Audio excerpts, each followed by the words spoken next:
witness can apply under the witness protection program of the law. I think this is the best remedy that any potential witness who wishes to come into the open, considering that he or she will be protected well by the law. Yun sana yung gusto nating tuntunin noon. Ako po ay nalulungkot wala yung Justice Secretary because before I floated that idea, I made sure that that one is something that we can rely on. Yung walang katwiran eh. Witness Protection Program sa legislative immunity. Domain lang po natin yung legislative immunity. Now, if anybody wants to question that authority or power, which is inherent, sabi ko nga, no, hindi ito klaro na may power tayo kasi wala namang pull talaga sa batas. Pero sa US jurisprudence, wala na nga sa batas eh. Yan. Pinilit pa rin. Meron tayong pwedeng i-cite. Reaction by PH.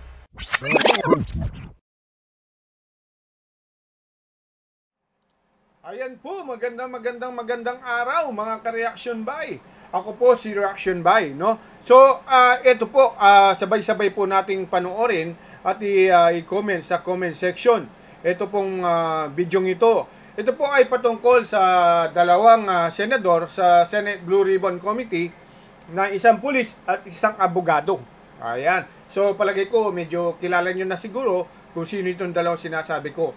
Ayan. So, yung hindi pa po pala naka-subscribe sa ating channel, ayan. Huwag nyo pong kalimutang mag-subscribe, mag-like at mag-share, no? Ayan. So, eto na po. Medyo nagkairingan ang pulis at abogado ng Senado.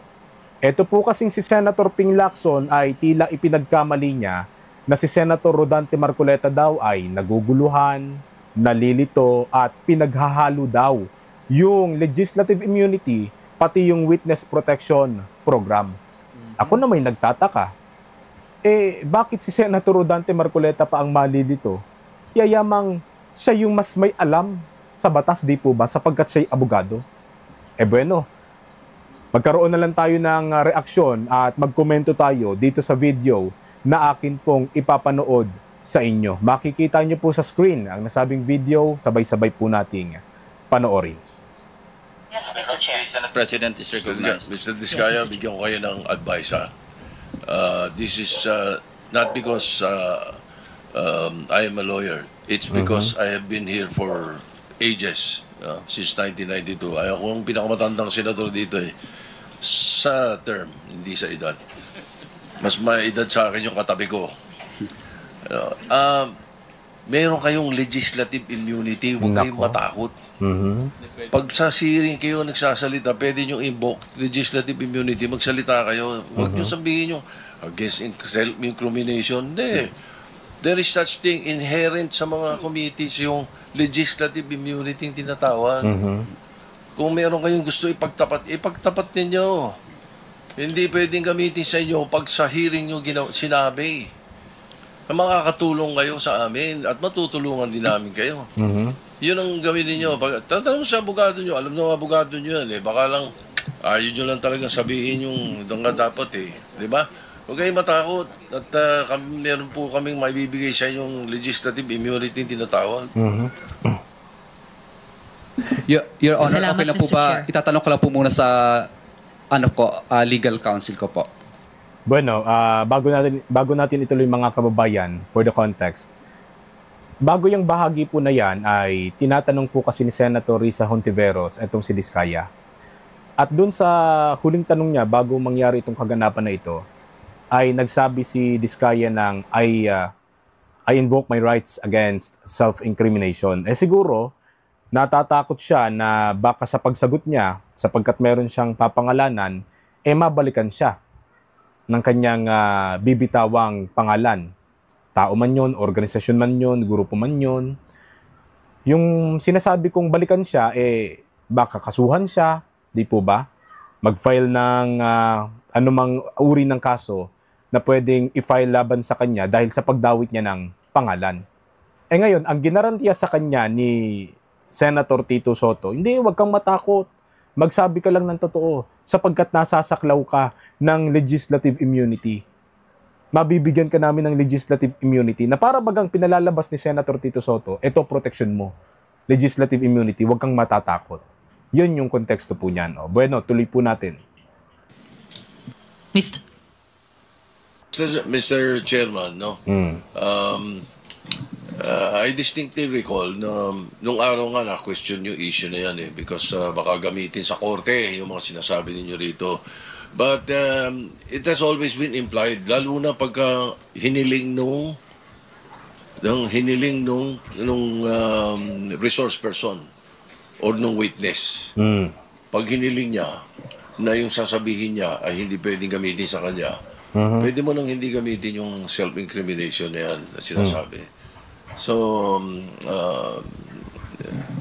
just for the record, no? So there is no direct law. No, pero ang walang direct law, practice implied ang legislative immunity. Walang direct law, naging practice lang. Yes, what the Senate President is saying, what the Senate President is saying is hindi po blanket yung legislative immunity.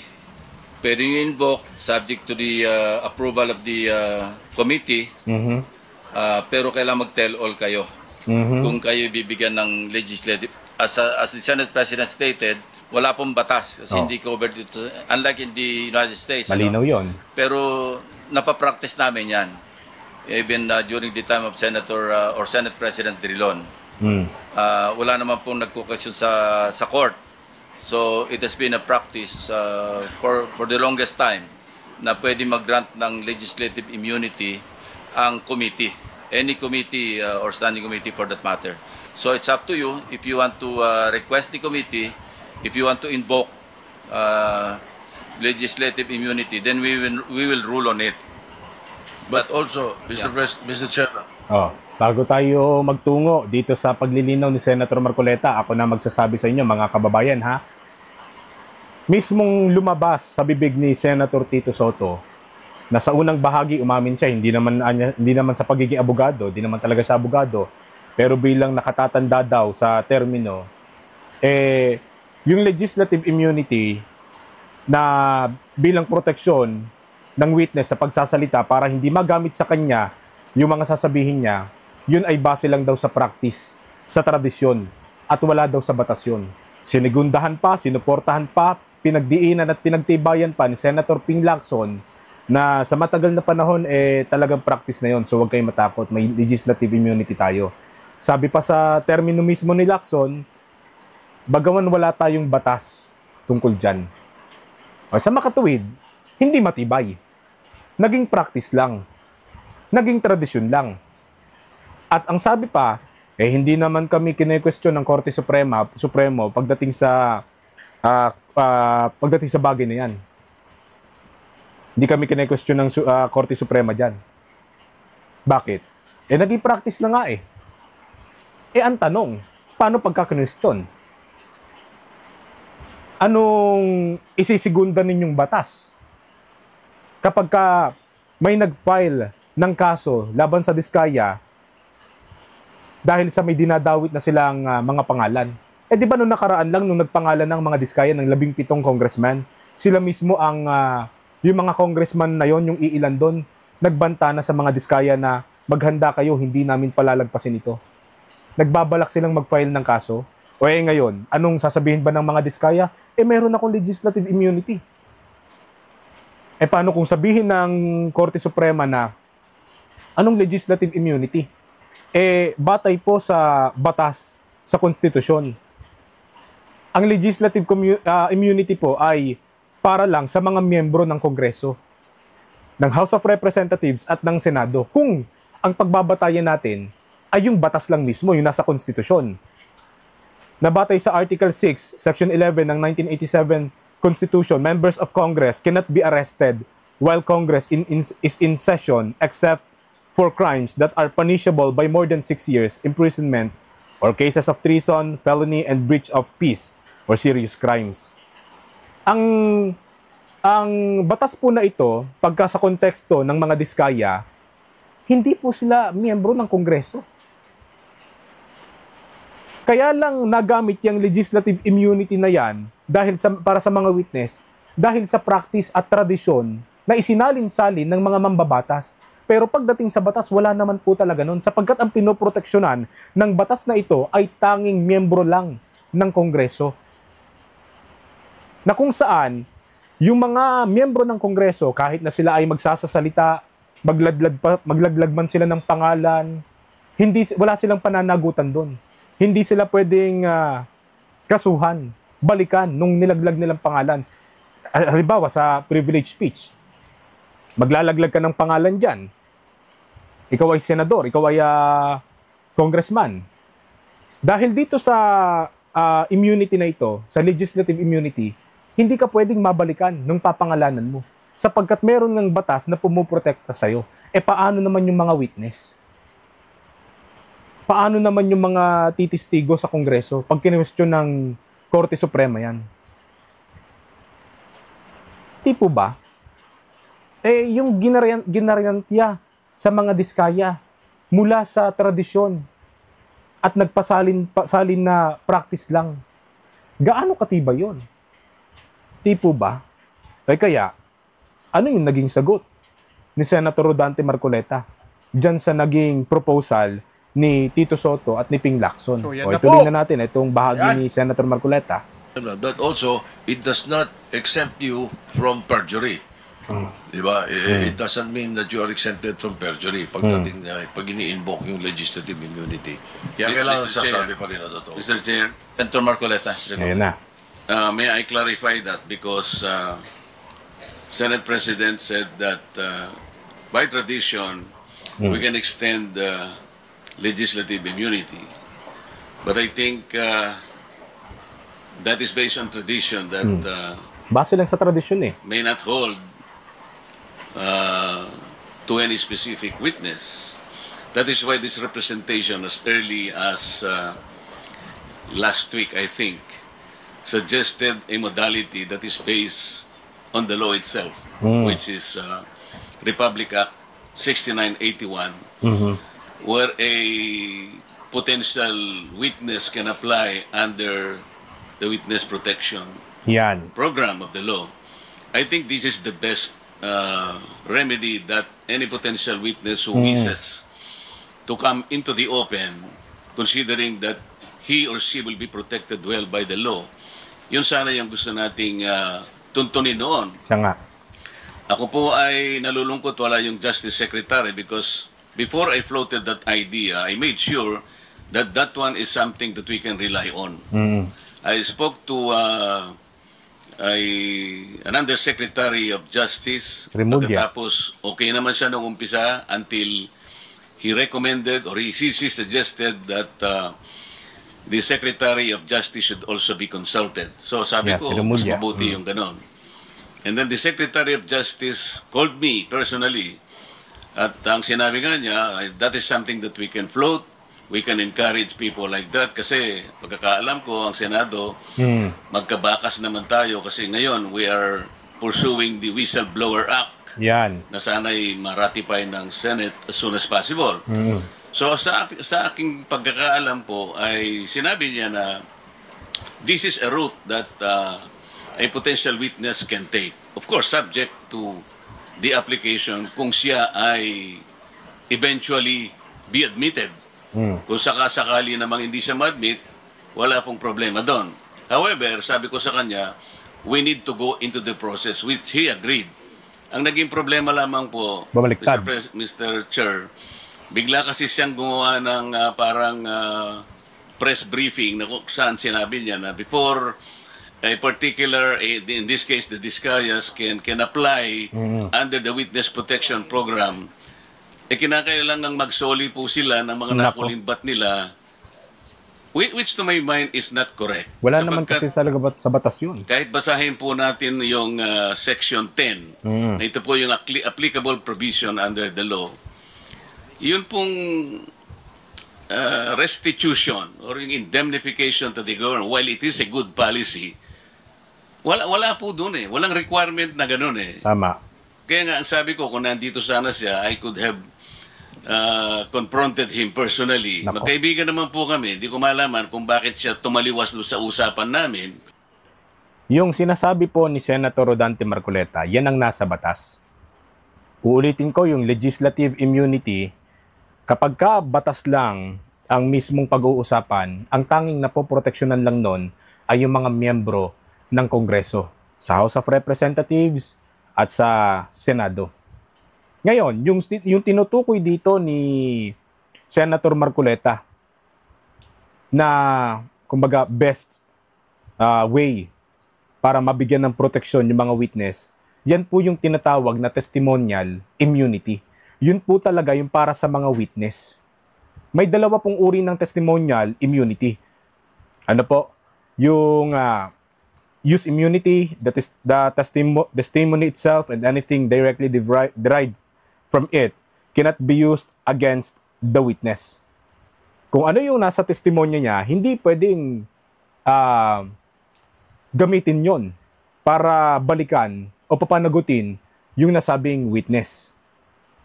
Yung transactional immunity naman po, ito yung mas malawak na proteksyon. The witness cannot be prosecuted at all for the offense related to the subject of their testimony. Unlike sa immunity itself, yung gobyerno kasi, pwede pa rin nilang ma-prosecute yung witness kung merong independent evidence dun sa partikular na kaso o krimen.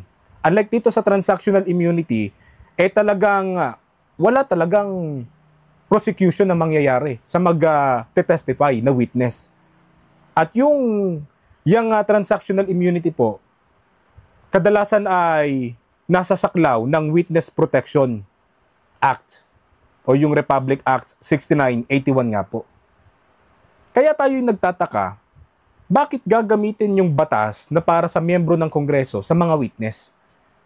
Na ang pinagbabatayan lang kasi tradisyon Naging practice na Wala namang question paano kung isang araw may question? Paano mapagtatanggol ni Soto at ni Lacson yun? Paano nila ngayon pangangatwiranan at babaliin yung batas na yon na nakalagdan na sa konstitusyon?